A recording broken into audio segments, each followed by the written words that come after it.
Hello and welcome to Friday's edition of Journalist Hangout. I am Dakmo Aruajoe. Today on the program, lawyers accuse colleagues of aiding corruption, and Dasuki heads to Supreme Court. Edo State government denies owing the late coach, Coach Shaibu Amodu. Our Journalist Hangout starts now.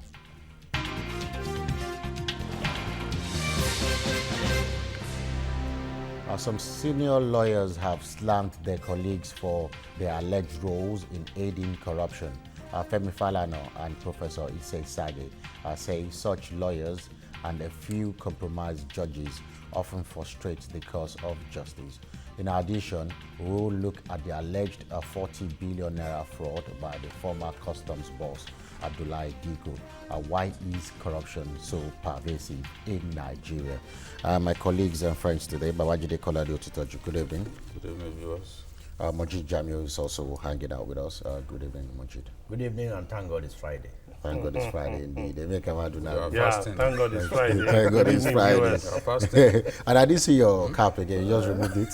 So that we can all be on the same level. We can all be capless. We can be capless. Wonderful.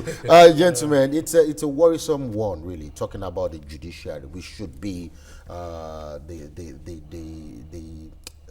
the only thing the common man should rely on, but the allegations from Femi Falana and Professor Ite Sage, it's a worrisome one. What do you think, Jide?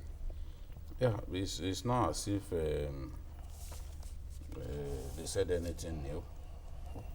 What is unfortunate is that the trend has not gone down in any way. There's so much corruption in the judiciary, pervasive corruption in the judiciary. Lawyers, judges, court registrars, the judiciary is thinking of corruption. And I know that Ise Sage especially has been talking about this for some time. He's been really worried, you know. He actually trained a lot of the big lawyers that we have today. But he cannot stand the level of corruption, you know, within the system. You find lawyers acting as the conduit through which monies get funneled to judges. How do you go to get solid training in the university, at the law school,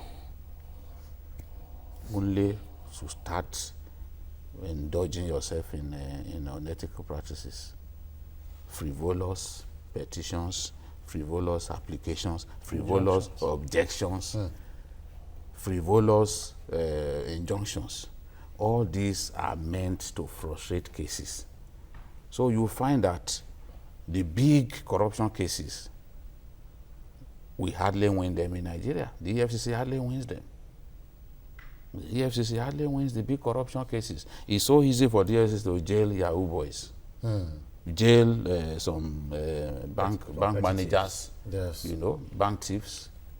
But when we talk about the governors, since 2007, some governors have been arraigned.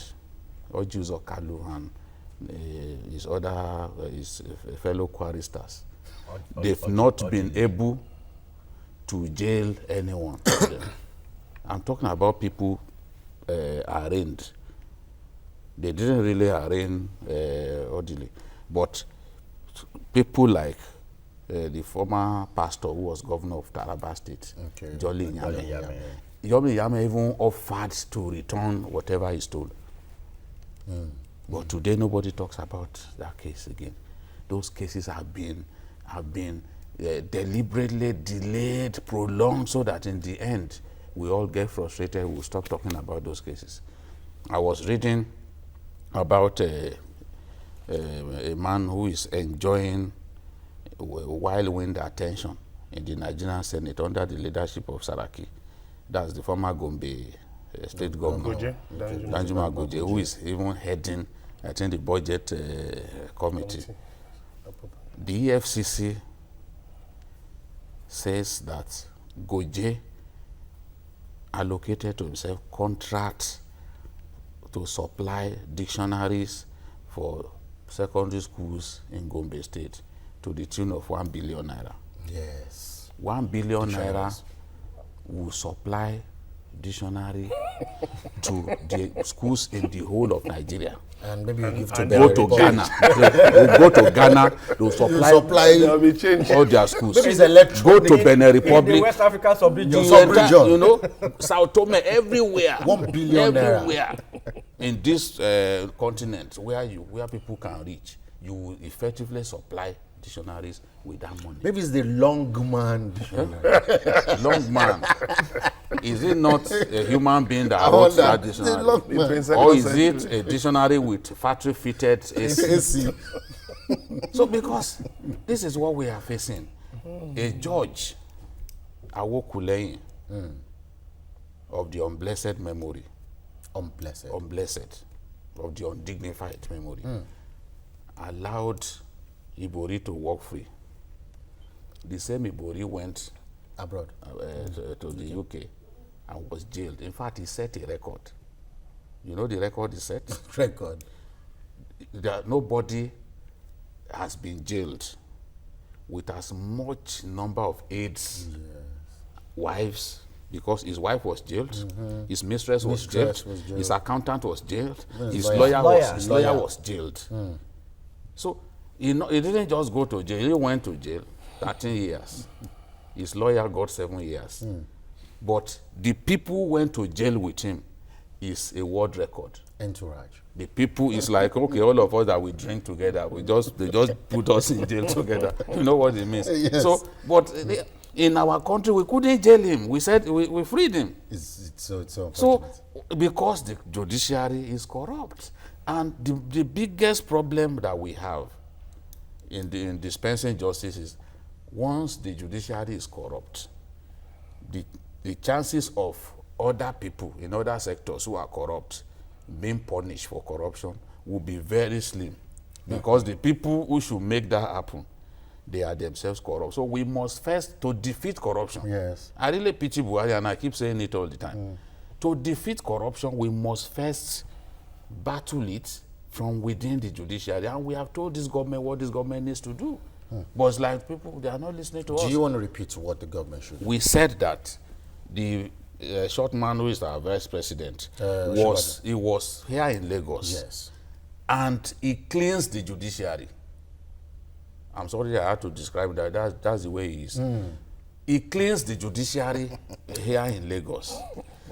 Let us use him to cleanse the judiciary at the federal level. He did it here. Okay. All those corrupt judges, they chased them away. And women who used to occupy the back seat in the Lagos judiciary, the Shotumenons of this world, the Phillips, they were brought they came to the forefront. Let us do it at the national level. Otherwise, we can't win this corruption war. Okay, we'll talk more about what should be done. But let me get Moji talking. Moji, they say metaphorically, a corrupt judge is more dangerous to society than a madman that runs amok with a dagger on a crowded street. Do you believe that?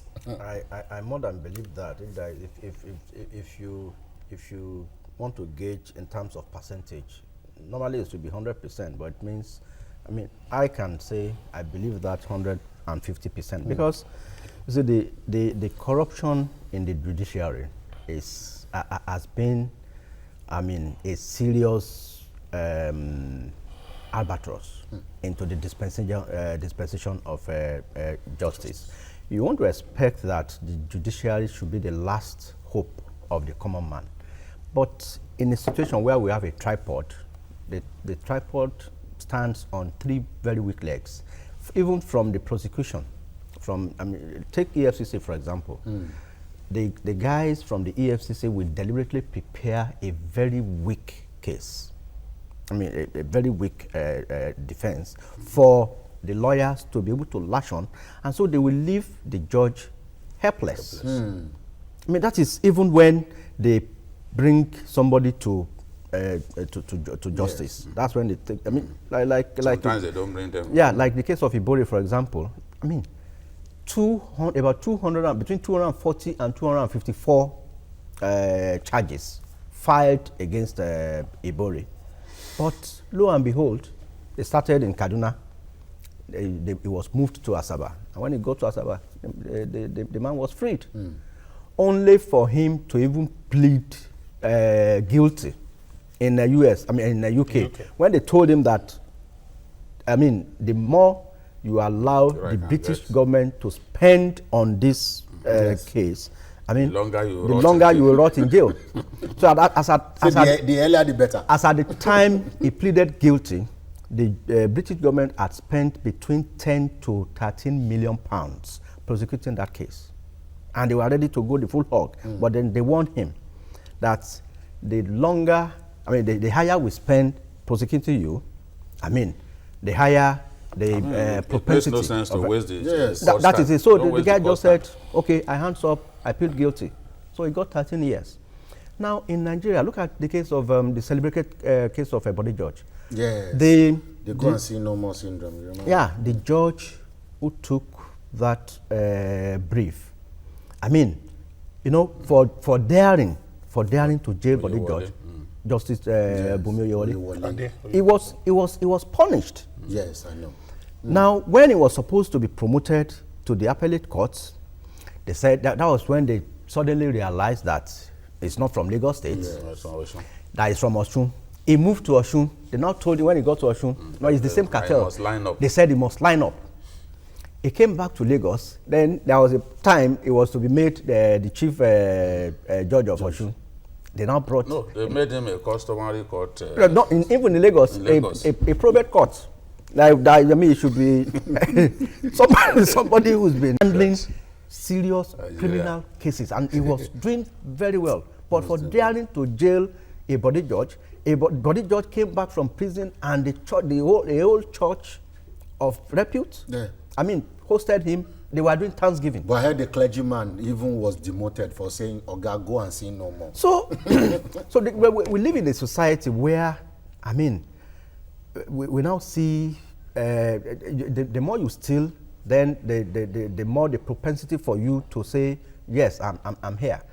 Like it took the kid of Orubebe to tell him that, Dad, you must apologize for that thing you did, because they didn't allow the daughter to rest in UK. Social media. On social media. Harassed her. He said he was going to disown the father. So he had to compel the father to apologize for what he did, and I wonder why he has not been brought to justice for what he did during the 2015 election. So he's facing code of conduct. So that one is just by the way. It's not on the election. So the lawyers, the judiciary, and the bar, especially the bar and the bench.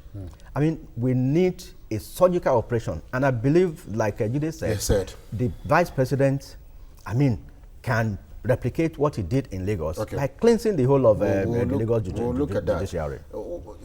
Meka, what do you think about the foundation now, the moral foundation of this society? Because he said Orubebe's daughter could be harassed in that way, but let me put it that way, because she was schooling abroad. Imagine she's there, they'll just feel, okay, your dad is one of the heroes, or keep on stealing. Or what do you think? Don't we have a faulty foundation? Well, is it a faulty foundation or the presence of hunger in the lives of people, the rich and the poor? Look at the mind-boggling sums that the so-called elite have been helping themselves to. But that's the presence of greed there, not the presence of hunger. No, there's a kind of hunger that can lead to strange things. So that's mental hunger. Yeah, mental hunger, maybe. Yeah, but the basic thing is that our values need to change. You find out a situation where people work so hard, they do a lot, they try to live within average means, do their best. But they are not recognized, they are not encouraged. And so what happens? Along the line, they are forced to join them. And then, again, we need to look at our provisions, our financial provisions. What makes it easy for government officials to have easy access to so much money? It's just as if you get into office, you just keep taking money. What makes it easy? What kinds of laws do we have? What kinds of regulations do we have? What kinds of financial regulations? You may blame the judges and lawyers. Yes. Let's look at it. Number one, lawyers have a duty to defend their clients. Yes. Fine. But if they breach ethics, like what Professor Sage was talking about, Femi Falana, what they were talking about, they were talking about breaching ethics. They were not trying to say that the lawyers don't have a right to defend their clients. Is it like in the case of a lawyer saying he gave money to a judge because he was burying his father?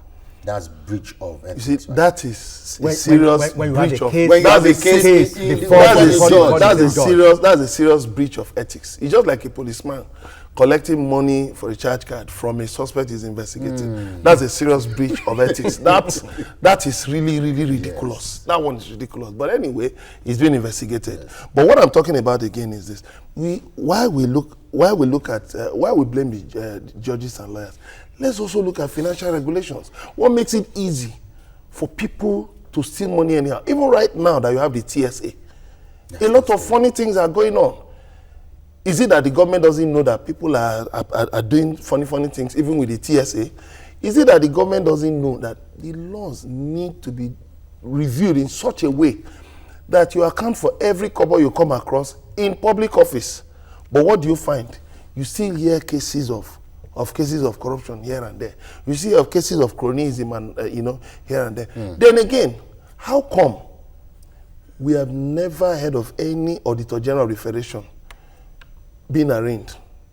Because these government officials file audit reports. Yes. Now, if billions are appropriated on the budget, and then the same government departments file audit reports, do the auditors employed by the federal government, do they go to cross-check what these people file? So we may blame judges, we may blame lawyers, but we should also look at the system. Then the other thing I want to bring out is this: how come the EFCC, you want to prosecute somebody, or ICPC, you now line up 300 charges, 254 charges, 254 counts? When are you going to dispose of that? Why not make it leaner and more direct? You make it more direct. You make it easier to deal with such cases. But you find out that they list so many cases, and then along the line they amend or they drop and then they lose. So you see, even the prosecutorial ability of the anti-corruption agency needs to be improved. They need to get lawyers who will go straight to the heart of the matter, identify what is at stake, and deal with it. Wonderful. Okay. You remember Justice Ayo Salami did mention one time that the Nigeria judiciary harbors corrupt elements. He mentioned names then. One of them was Ibrahim Auta, then the Chief Judge of Federal High Court. He said he's one of the corrupt elements. Now we know some of these people. Why is it that it's not easy? Because he mentioned you take the yam away from the goat. Don't allow the goat to eat the yam before you start beating the goat. But the goat needs to eat. The goat needs to eat. Do you give the goat the food it's supposed to eat? I was wondering, so now that you know some people that are corrupt in the system, why don't you just go after these people and we just stop beating around the bush? That is also, it is the duty of the National Judicial Council to punish judges, corrupt judges. But you see, because this is a big problem that cuts across, we've seen cases in which the NJC punished a judge and the judge went to court. And the court set aside the punishment of the NJC. Yes. It happened with this man who is now an emir of Gumi now. Justice Gumi used to head the Abuja division, of the Nigerian Judiciary, the FCT division. And we did what the agency deemed as unethical, because he showed clear bias in a particular matter. He wasn't the one handling the matter, but he saw clearly that they were going to lose, that the people that he favored were going to lose the case. So he arrested the judgment, and in the end, I don't know how it all happened. Somehow, justice didn't go to the person who deserved it, and the NJC descended on him, only for the guy to go to court. He went to court, and the punishment was set aside. That's not the only case. There is the case of another judge that the NJC decided to punish. In fact, the case is on as we speak. because the NJC now had to appeal. If the highest decision-making organ for the Nigerian judiciary, the NJC is made up of Supreme Court judges. If it has to punish people, and then some small judges will now upturn it, and then they will now appeal, you subject them to appeal. So how do you now sanitize the judiciary? We've always had all kinds of judges. People mention their names, Garuba, Nabaduma, and the rest of them. Remember even Justice Kayode Esho. A panel was set up called the Esho panel in 1999.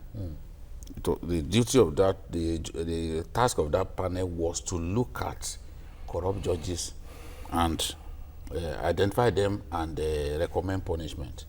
But what has happened to the Esho panel report? Nothing happened. In fact, they sat on it.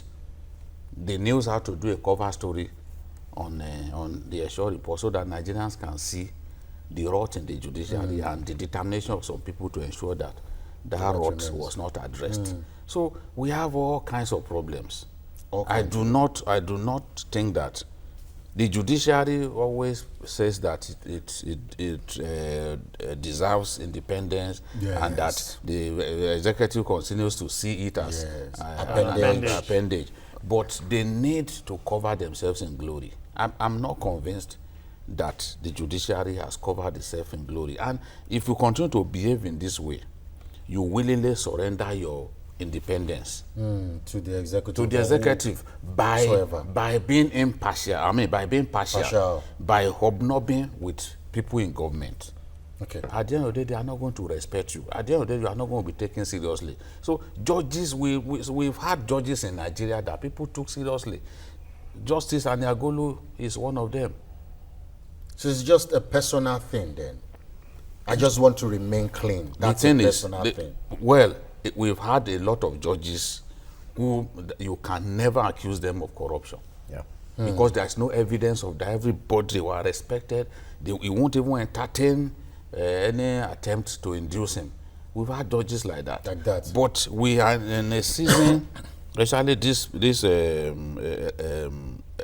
electoral season, when judges are posted, appeal court judges are posted to go and serve on election tribunals. The election tribunals have been have exposed Nigerian judges to extreme corruption, especially at the lower level. But Majid, how do we insulate these judges against from all the political manipulation, even some wealthy manipulation? Let me put it that way. How do we insulate them? There's a serious crisis here, because to insulate the judiciary, that's why they have autonomy in the first instance, and their payments are done on first-line charge basis. So they seldom lack anything. So they try as much as possible to make them comfortable. So it's just greed. It's greed. No, it's not as simple as that. Remember the revelations that I think Donald Duke made. When judges are posted to a state, usually they don't have accommodation. It is the state government. It is the state government that should provide accommodation. You now use that. Look at the former governor of Edo State, the one before Osumbo. Osage. When he lost the case, he ejected the judges from their quarters. Sonny, that he gave them. Good evening, Sonny. You know? Hello, Sonny, are you there? Yes, I'm there. Yeah, good evening. You're calling from Niger State. Your contribution, please. Thank you, Honorable. I will call you Honorable for the well-done job. Okay, thank you very much. Yes, I'm signing from Tuleja. Good evening. Hello, Babajide. Well, my little contribution regarding this corruption in judiciary. Hello? Yes. Hello, we can hear you. Yes. Well, I have only one statement regarding this corruption issue in Nigerian judiciary. You see, from what I learned about, or from my own study of Nigerian judiciary, that I just feel they have a strong capacity for wrong priorities. That the issue that is supposed to be done, they neglect it due to some of their, let me say, inhuman activities. Okay. That's only what I want to say. All right, then. Thank you so much, Sonny. Okay, yeah. So like I was saying, especially when these election tribunals came, it opened up a lot of rot in the system. Okay, and well, and you hear all sort of, look at the case of Oshun, the call log issue. Yes. In the case of Yes. Oshun during Aregbe's first tenure. I mean, you have instances where the lawyers were in direct communication With the judge. With the Exchanging judge. text messages. Exchanging text messages. Phone calls. And phone calls. And Somebody we also- that is in charge of your that case. is in charge Yes. of your case. And we also had instances where huge sums of money exchanged hands. Okay, let's to procure because of judgments. time. How does the Oshibajo factor? Where does it come in? Now, where it comes in, the kind of cleansing that happened in Lagos, we need to escalate it to the federal level and also make examples of some of these judges and lawyers, especially like what is happening in Ghana now. There is a cleansing in Ghana. About 22 judges were removed last year, and the process is still ongoing. We need to get to that level in Nigeria, and not just retiring them, but actually bringing them to book. Yes, Let jail them. Jail them. I mean, jails some of the lawyers, jails the judges, especially when you have hard evidence against them. But do you think the man would not be overwhelmed with his job, or do you think that this will be the perfect time for him? No, to me, I think it's not that it's not that simple. Remember, Nigeria is a complex nation. Very complex one. We politicize things, we bring religion, we bring all kinds of factors into it. Oshibajo worked well in Lagos because Lagos is a small state, and it was easier for him. He had a free hand. He had a free hand. But That- at the that's federal the level, Yes. at the federal level, we are Nigerians. Unless all of us decide that we want to change this nation, You think all of us? you will have get not to a point. decided? Okay, you're talking about an NJC that is not independent. Where are you going to begin? I wonder. Well, Adams is on the line now from Cross River. Good evening, Adams. Adams, good evening. Good evening. You're live. Yeah, your contribution, please. You see, Madam Babajide, Good evening. yeah, madam. Thanks. You see, corruption issues. I'm not calling for Rivers State, from Para State, sorry. Oh, from Kwara. Yeah. Okay, good evening. So the corruption cases usually started from the lower court. Imagine, Babajide, there's a situation in Kwara State that I have never seen, that a judge is holding 3-4 court room from different local government to another local government. In a lower court, where you will see a judge and the registrar will have to meet before they should see a litigant. They say, okay, what do you bring for me, or what do you do? Wow. This is wrong. In Kwara. In Kwara. Yeah, you see, something like that is going on. Wow. We're in In trouble. fact, it's a wrong decision. Please, people need to be educated about this, where a judge must be taking care of 2-3 courts and very lower court. Wow, that's sad. Thank you, Adams, for that contribution of yours. Really, I'll let you finish, Emeka. No, so, and I look at something, Chief Michael Zekome, constitutional lawyer, he did extensive work on the issue of corruption in the judiciary. And one of the things he talked about was the conditions, under which judges work. The conditions under which judges work. Then the pay of judges. He talked about so many things. Is it not good? Is the pay not good? Well, is it such that can insulate them from external That is influence? it. They also want to send their Is it children such? abroad. Is it such? They want to send their children to good schools. They want to be able to provide for their spouses. They want to be able But to it's the provide for same money themselves. some of those judges are collecting, and they never worked. They never. We are near Well, Golus of this world. but you remember, Baje said cases have not been established against them. Were they investigated? So, these things exist at different there are levels. judges that this not until you Tested and investigate trusted. a judge before you know a judge who is upright. You are right. His colleagues will attest to it, lawyers will attest to it. Yeah. Lawyers will They bring will, they up. will even tell you not to go near him. Don't try it. Let me tell you what a former chief judge of Nigeria, let me tell you what a politician did to him. A politician came to him, wanted to settle him. So the man said, get inside my car. I need to take you to somewhere. So he put the politician in his, in his car, and they started driving. He started driving. The politician didn't know that he was taking him to a cemetery. So he drove him to a cemetery. He said, come down. Then he came down and he said, see, you are offering me all the money in the world, but I'm not thinking of money, I'm thinking of this place. I'm already an old man. I'm thinking of that day when Is I that the departure when I will lounge meet already? my God. And whatever will stand between me and my salvation, I don't want to do it. That's the person who tried to bribe him is a governor today in Nigeria. Wow. Yes. Is it I just don't want to mention that person's name. He took him to a Please cemetery. don't mention it. Don't. Okay, journalist Hangout returns with the Dasuki Gate drama as a former security advisor is on his way to the Supreme Court to file a bail application. Stay tuned.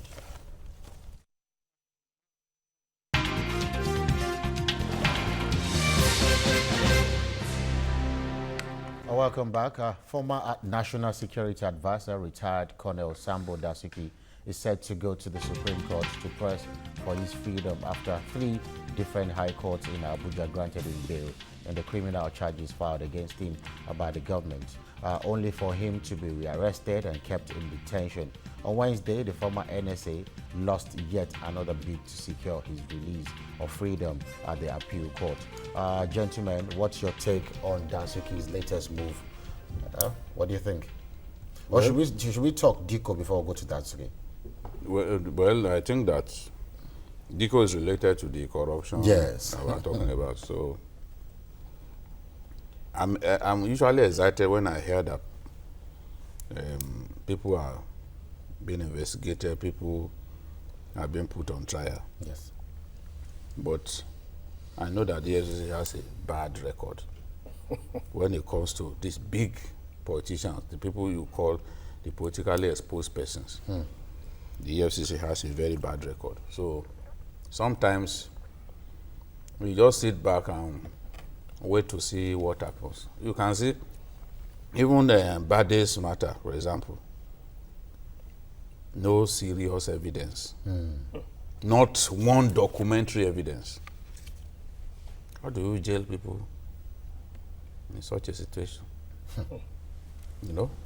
So it's really, I don't know how the EFCC does its work, that they leave their flanks open and they allow these guys to escape. Look at Dimeji Bankole. Yes.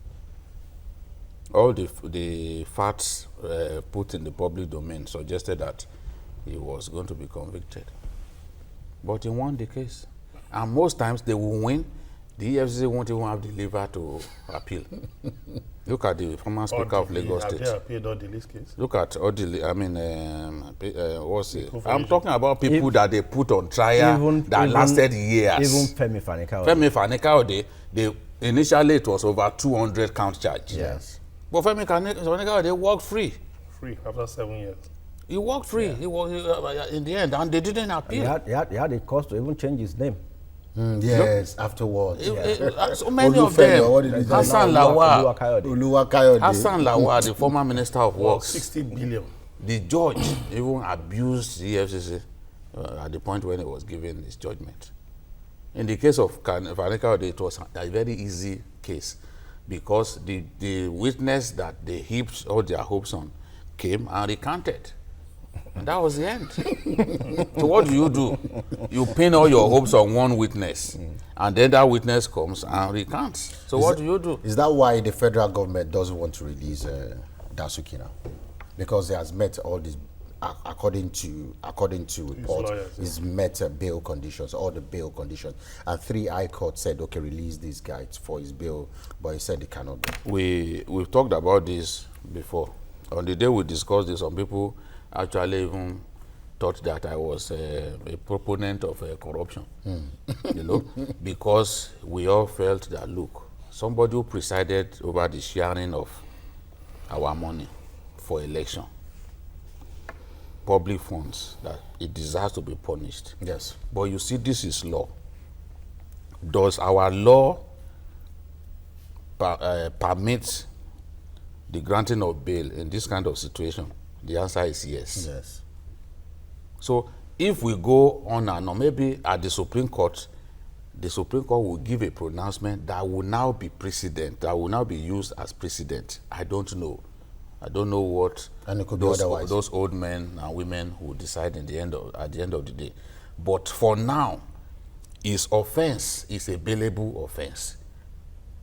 What happened the last time when he was picked up on December 29 was a case of, it is EFCC that took him to court. He was granted bail, released from Kuje prison, but a different organ of government now moved in and effected his arrest, which is the DSS. DSS. So, and the DSS are saying that, look, we must hold this guy indefinitely. In my view, they believe that if they grant him bail, because he kept saying he wants to go abroad to treat himself, that if they give him bail, he will escape. I have every reason to believe that he will escape. But can he really escape? He will, if they give him bail and allow him to travel out, he won't come back. So you give him bail and let him stay in Nigeria? Is that what you If think? he can be granted bail and prevented from traveling. So he cannot run in Nigeria? There are two ways. Look, even But our... we've seen some people that are No, they dressed... can put him on our house arrest. House arrest. Our President Buhari was on house arrest now. Months, You know? Yes. He lost his parents. Babangida didn't allow him to see the corpse. Why? You know? But So then the that's reality is... under a military setting. Yeah, the reality is the conditions, you can give the conditions to say, look, I'm granting you bail, but you can't travel out. Because that is the fear of this government. Okay. And once it travels out, that the case is finished. And I heard another thing. Let me go to you, Jamil, because I read somewhere again when I was doing the research for this, that the federal government said Dasuki, being a crown prince of Sokoto Caliphate, has large sympathizers, and that might jeopardize the trial if granted bail. I think those are just mere speculations. I think basically what the DSS is saying is that... Is he popular in Sokoto? Is that even popular? That it constitutes a serious security threat, Yes. especially with the funds available to him, then the kind And the of position and even- the position he holds, and also the and the sensitivity of the issue that is being tried for. So those are the reasons why the DSS and the federal government said, I mean, this guy has to be held in custody. But then we are under a civilian rule. We are not under a military dictatorship. So the Constitution allows, except it is maybe murder, treason, and some other related offenses. But for corruption, I think it's a bailable offense. But then you can bring up some very stringent bail conditions, and also get very good, sureties that could be held responsible in case he escapes. Look at the case of, but then I also, if you look at the flip side, the DSS might be right. Look at Obanikoro. Yes. He's been invited, but he said, I'm in US. I dare the FG to come and extradite me. So the guy is better off there, is hanging on there. So the moment Dasuki escapes out of Nigeria, that's why the same thing goes for Olisametu, who is, even now that the family is willing to return 400 million. They said no. We don't even want your money. We must continue to stand trial. We won't allow you to go abroad for medicals. I have a caller there. Mahmoud, calling from Lagos. Good evening, Mahmoud. Hello, Mahmoud. We're waiting for you. Good evening. Yeah, that's well done, and GT and the panelists. And they are Emeka. doing a great job. You see, Dasuki can never get any bail from the Supreme Court. If you like, let him go to. The only place he can get jail is the court of God, which he can never go. Court of God. I'm very sorry to tell you, Dapo. Yeah. You are the moderator. Yes. A satanic person can never get justice. Even if he gets the justice, if he gets bail, he's going to jump bail. This guy can never come back to Nigeria.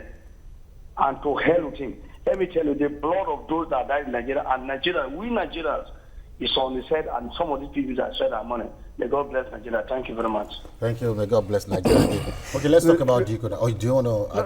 I think Nigerians should remove sentiments from law. I mean, we have been sentimental. Fine, this guy is superintendent over the sharing of the national cake, but then the law, the federal government needs to respect the law. But then the law is the law. Yes. Okay, let's talk briefly about Diko and I'll come to you. So we'll do back to back. Dasuki is the man. Okay, we'll do that. Okay, let's finish Dasuki. No, this should. You see, President Buhari should be mindful of the fact that as a military head of state, he had a poor human rights record.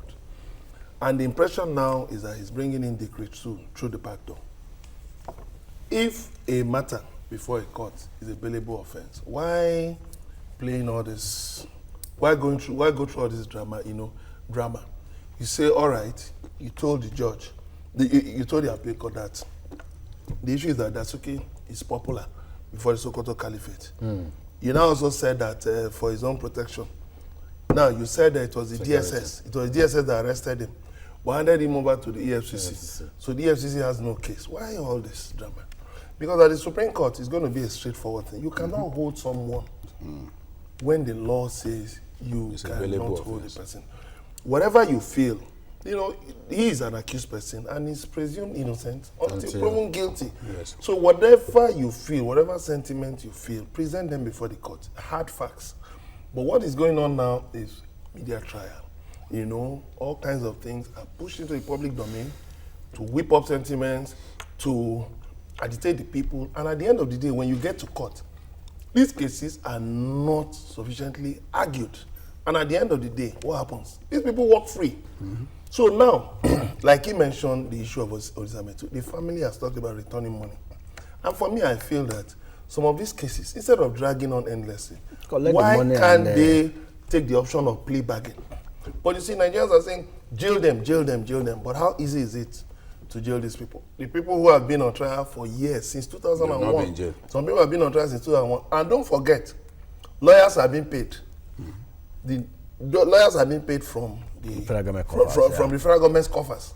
And it's not small money. And don't forget, at the end of the day, if you succeed in jailing one person and recover money from him, some of the money is going to go back to those lawyers. Look at the Abacha loot. We got principal sum. How much interest were we paid? Yes. And don't forget, lawyers who also helped to negotiate the Abacha loot, in those jurisdictions, they got their own share. Even the Abacha family got their share? They got their own share. So what are we talking about? So the issue is this. We need to be realistic. We need to we must respect our law. Yeah. This is what the Constitution says. We must strengthen our nation, and then we must strengthen the moral fabric. That is what is missing. It's not about going to court, about law and all of that. If the moral fabric is weak, if there's a situation whereby people are denied their rights, for instance, Justice Esho had a lengthy report and nothing has been done about it.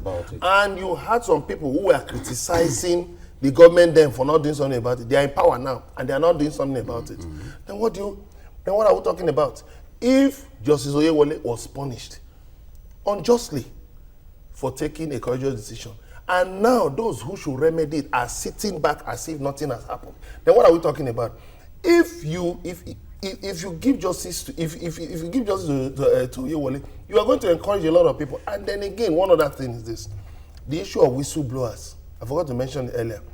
That whistleblowing aspect has to be encouraged so that people can volunteer information. People can volunteer information and evidence, whether in Nigeria or in the diaspora, to help with this thing. So what can happen is this: if you cannot really get justice here, you can also initiate trial abroad. So where they have stolen money here and stashed abroad, you can also put them on. They can also be put on trial abroad. So even if somebody flees from Nigeria, will be caught over there. Now realize one thing, that many countries now have mutual legal assistance treaties. So just like Ibori was picked from Dubai and taken to the UK. So they can be picked anywhere. So when we do this multi-jurisdictional things, you will find out that it will be easy to fight this anti-corruption. I have additional from Yobe State. Good evening. Good evening, additional. Good evening, Doctor. Yeah, good evening, sir.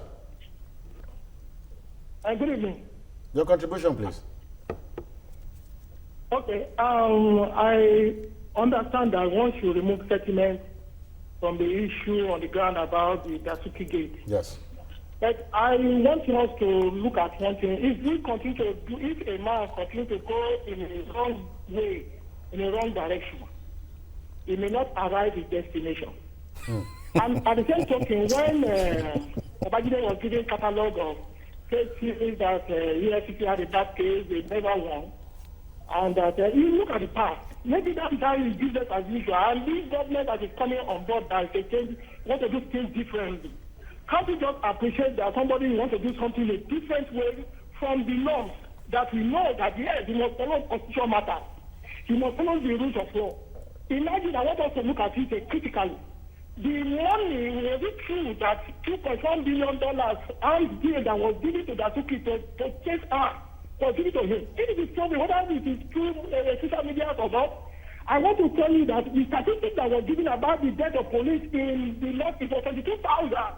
The soldiers have not been able to quantify it. The loss is unimaginable. And I don't imagine how I will want in my own wildest imagination allow such a person to go out of my route. I want us to appreciate the fact that the government wants to get to his destination, want to go to the right, want to take another step.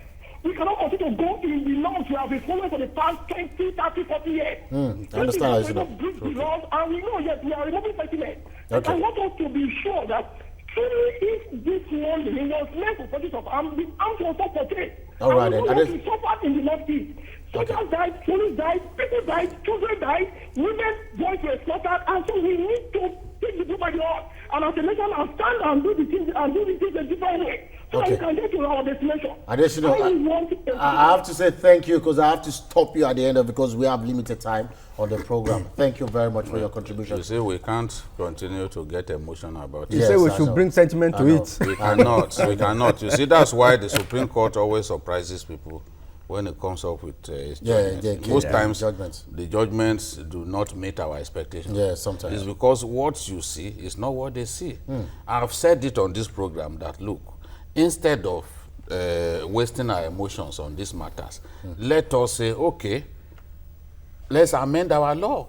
Okay. So that if we have any case against someone like the former NSA, we can keep him in detention in perpetuity until the case is. So, but as long as you have not amended your law to ensure that it is difficult for people to jump bail when they have this kind of cases, then you must work by the law that you have currently. Okay. You cannot begin to operate outside of your law, because what it means is that we are returning to the state of nation, the Hobbesian state of nation, and we don't want that. Yeah. So the Supreme Court, I'm happy the matter is going to Supreme Court. Whatever the Supreme Court says, we'll take. Okay.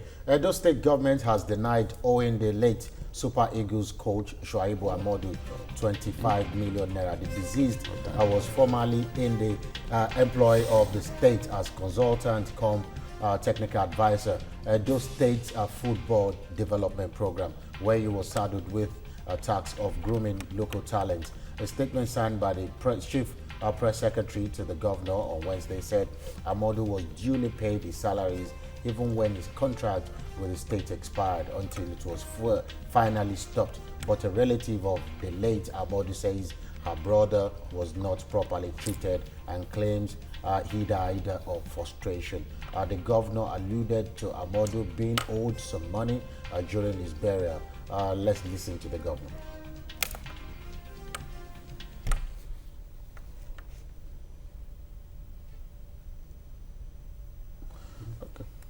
Okay, let's listen to the men here if we can't get the governor. Okay, gentlemen, we have like 3 minutes to go, a minute each. What do you think? Well, if we must do justice to the matter on ground, it is clear that the Edo State government is not telling us the whole truth.